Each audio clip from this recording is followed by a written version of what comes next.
In today's video, I'm going to teach you how to record a credit card refund in QuickBooks Online. When you get a refund back on your credit card, it's really important to record it properly so your books stay accurate. This helps your credit card balance, your expense accounts, and your financial reports all line up with what actually happened in real life.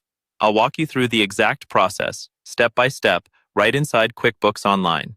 First, sign into your QuickBooks Online account and look toward the top left corner of your screen. You'll see the plus sign labeled New. Go ahead and click that. This is where you create most types of transactions in QuickBooks, from invoices and expenses to the refund we're recording today. Once the new menu opens, look for the Vendors column. Under that column, choose the option called Credit Card Credit. This is the specific form QuickBooks uses anytime money is coming back onto a credit card, such as refunds or returns. Now you'll see a form on your screen. In the Payee field at the top, select the vendor who gave you the refund. This should be the same vendor where you originally made the purchase, for example, a store or service provider. Choosing the correct vendor keeps your transaction history accurate and makes it easier to look back later and see what happened.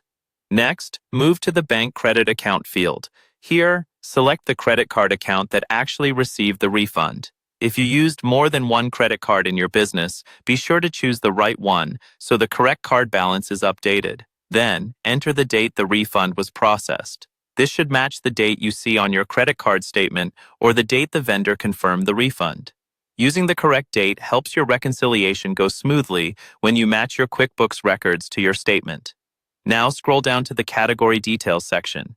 In the Category column, select the same expense account you used for the original purchase. For example, if the original charge went to office supplies, choose office supplies again. This reverses part or all of that original expense and keeps your profit and loss report accurate.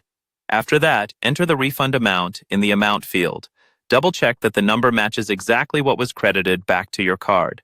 Once everything looks correct, click Save and Close. Your credit card refund is now properly recorded in QuickBooks Online and will show up when you review that credit card account and your reports.